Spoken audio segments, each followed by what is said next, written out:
Baik, Assalamualaikum warahmatullahi wabarakatuh. Pada saat ini saya akan menjelaskan mengenai ekstraksi, di mana menentukan jumlah stage yang dibutuhkan dalam proses ekstraksi multistage dengan metode counter current. Dalam video ini akan ditentukan bagaimana cara menentukan neraca massa total dan komponen, serta penggunaan diagram kesetimbangan untuk menggambarkan hubungan linearitas antar variabel dan sistem ekstraksi. Nah, jadi bagaimana cara menentukan jumlah stage yang dibutuhkan dalam proses ekstraksi multistage dengan metode counter current? Jadi pada gambar, untuk aliran umpan atau feed ini masuk pada stage yang pertama. Lalu untuk solventnya masuk pada stage yang terakhir, atau bisa kita lihat pada gambar, yaitu stage yang ke N. Aliran input stage V1, jadi dia akan meninggalkan stage yang pertama, sedangkan untuk rafinat atau aliran rafinatnya atau LN yang ada di ujung ini, itu meninggalkan aliran pada stage yang ke N. Jadi untuk menentukan jumlah stage pada sistem multistage counter current, kita bisa melakukan beberapa tahap. Nah, jadi yang tahap pertama itu adalah menentukan neraca massa total, di mana aliran output inputnya itu L0 dan V2. Jadi aliran input yang masuk pada stage yang pertama itu L0 dan V2. Sedangkan untuk aliran output pada stage yang pertama itu adalah L1 dan V1. Jadi untuk neraca massa total pada stage yang pertama itu N0 ditambah V2 sebagai input sama dengan L1 tambah V1 sebagai aliran output. Jadi sebagai input pada stage yang pertama dan L1 dan V1 sebagai aliran output pada stage yang pertama. Kemudian kita susun untuk stage yang ke N-nya. Jadi stage yang ke N inputnya adalah Ln-1, kemudian Vn plus 1, sedangkan yang menjadi aliran output adalah Ln dan Vn. Jadi Ln-1 dan Vn plus 1 itu adalah aliran input, sedangkan aliran outputnya itu adalah Ln dan Vn plus 1. Untuk persamaan neraca massa pada stage yang pertama, stage yang ke N, jumlah stage yang ke N-nya itu diatur kembali untuk menentukan delta. Jadi delta di sini merupakan variabel atau simbol yang bisa menjadi pembeda, menjadi difference dari aliran pada setiap stage. Untuk aliran delta ini seperti yang jelas sebelumnya, aliran pembeda pada aliran di setiap stage. Jadi untuk stage yang pertama itu aliran pembedanya antara V1 L0 kemudian V2 V1. Jadi sebagai pembedanya itu untuk di stage yang pertama L0 V1 L1 V2 pada stage yang pertama. Begitu juga untuk stage yang kedua. Nah, stage yang kedua ini pembedanya antara L1 V2 dan L2 V3. Kemudian untuk stage yang ke N-nya pembedanya itu adalah Ln minus Vn dan Ln minus Vn plus 1.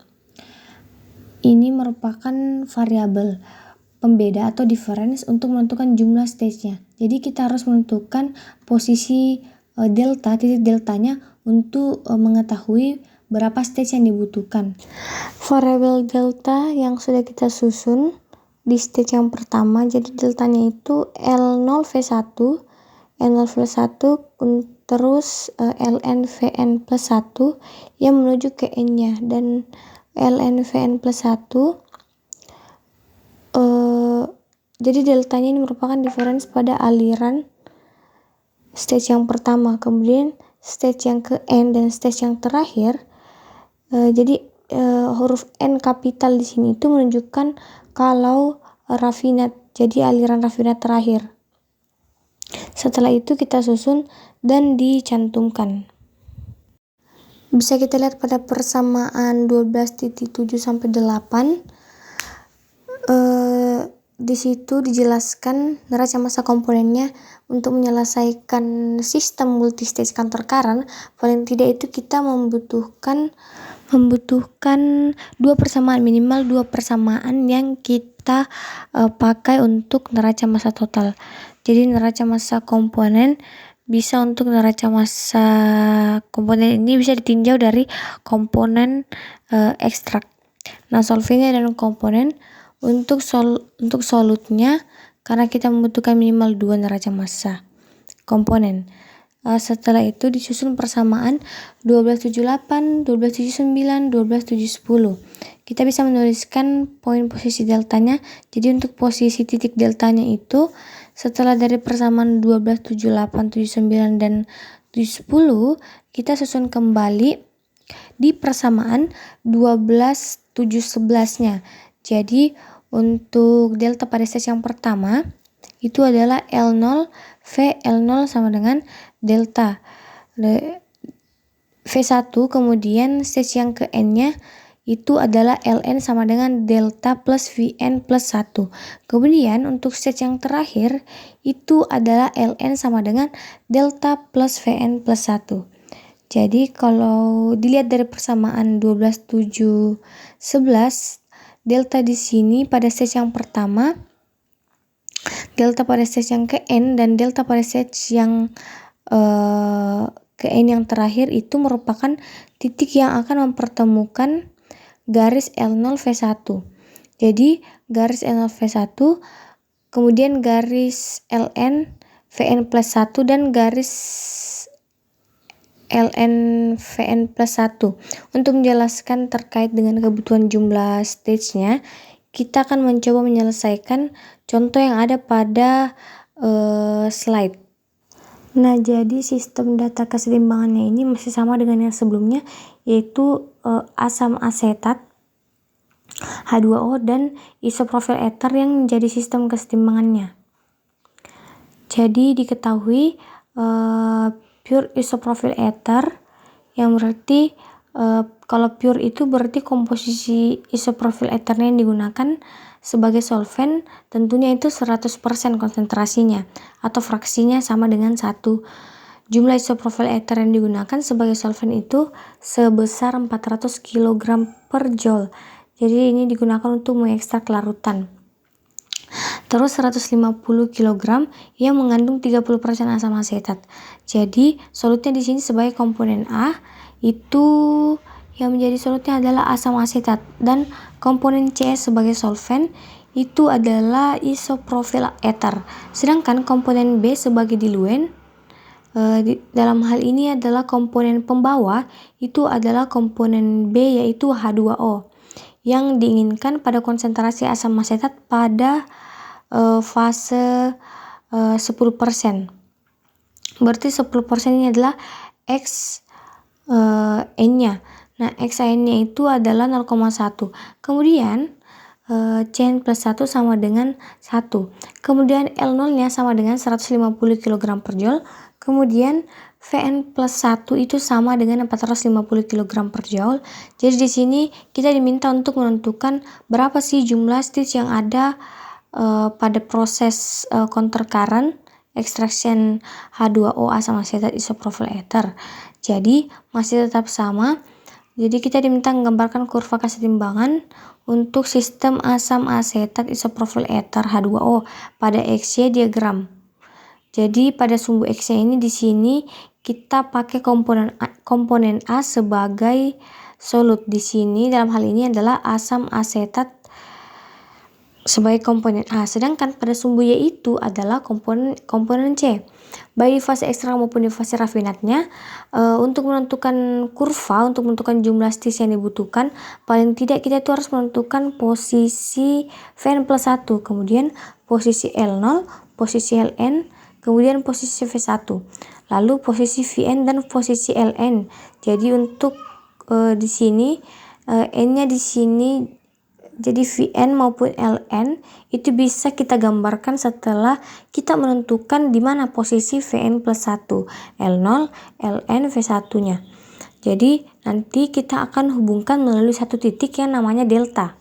Nah, langkah pertama yang akan kita lakukan untuk menentukan posisi Vn plus 1, nah jadi paling tidak di sini itu kita harus tahu bagaimana menentukan titik tersebut. Itu harus ada pada titik ordinatnya sumbu X. Jadi berapa, dan pada sumbu Y-nya berapa. X-nya di sini itu komponen A, sedangkan Y-nya itu adalah komponen C. Baik di fase ekstrak maupun di fase rafinat, untuk langkah pertamanya itu kita menentukan posisi Vn plus 1. Nah, posisi Vn plus 1 ini diketahui memiliki konsentrasi C yang pure 100% atau konsentrasi C-nya itu adalah 100%. Berarti posisi titik Vn plus 1-nya pada sumbu X-nya, nah X-nya ini 0, Y-nya sama dengan 1, berarti di X-nya 0, Y-nya itu 1. Nah, berarti posisi V1 berada di sini ya. Dan untuk Vn plus 1-nya itu. Kemudian posisi L0-nya di sini. Jadi sama dengan Vn plus 1 L0-nya pada ordinat sumbu X, dan pada sumbu Y-nya itu L0-nya di sini. Nah, di sini adalah 0. Jadi perlu kita ingat kalau feed atau umpan yang digunakan itu hanya mengandung asam asetat dan H2O. Asam asetatnya itu 0,3, berarti karena dia hanya 0,3 berarti ada pada dua komponen. A sama B, berarti dia berada pada garis sumbu. Nah, X-nya saja jadi di sini posisi titik L0-nya, kemudian Ln-nya itu diketahui asam asetat yang ada di fase rafinat itu adalah 0,1. Jadi perlu diingat pada rafinat dan ekstrak itu terpisah setelah dia mencapai kesetimbangan. Jadi titik Ln itu berada pada kurva rafinat, jadi 0,1. Nah, di sini pada 0,1 kita hubungkan ke kurva rafinat posisi titik Ln-nya. Sekarang bagaimana untuk menentukan titik V1-nya? Untuk menentukan titik V1-nya itu, titik V1 sama dengan yang sebelumnya, harus menentukan posisi titik M-nya. Titik M-nya ini kita bisa menentukan pada sumbu X sama Y-nya. Jadi kita harus menentukan posisi SIM-nya dan XCM-nya. Jadi sama dengan yang sebelumnya, diketahui bahwa XIM-nya itu adalah 0,075 dan XCM-nya itu 0,75. Jadi titik M-nya berada pada ordinat XIM-nya 0,075 dan XCM-nya itu 0,75. Jadi di sini adalah posisi titik M-nya. Selanjutnya kita akan membuat sebuah garis yang menghubungkan antara Vn plus 1 sama L0-nya melalui titik M-nya. Kemudian hubungkan Ln ke titik M-nya sampai di memotong kurva. Jadi titik potong pada kurva ekstrak itu posisi V1-nya. Selanjutnya setelah ditentukan V1 yang ada di titik V1-nya, kemudian L0, Ln, dan Vn plus 1. Selanjutnya kita akan memulai menggambarkan kebutuhan jumlah stitch-nya. Jadi ini dihapus dulu, dan selanjutnya diketahui dari persamaan sebelumnya, diketahui dari persamaan 12/7/11 kalau delta di sini adalah satu titik. Jadi delta itu akan menghubungkan antara garis L0 V1 kemudian garis Ln. Garis Ln plus 1 kemudian garis Ln dan Vn plus 1-nya. Jadi langkah berikutnya kita akan membuat sebuah garis L0 V1. Nah, garis L0 V1-nya ini titik L0 kita hubungkan ke titik Vn plus 1. Jadi garis L0 V1-nya, kemudian Ln L0 V1, kemudian garis Ln Vn plus 1 memotong antara garis L0 V1 dan garis Ln Vn plus 1.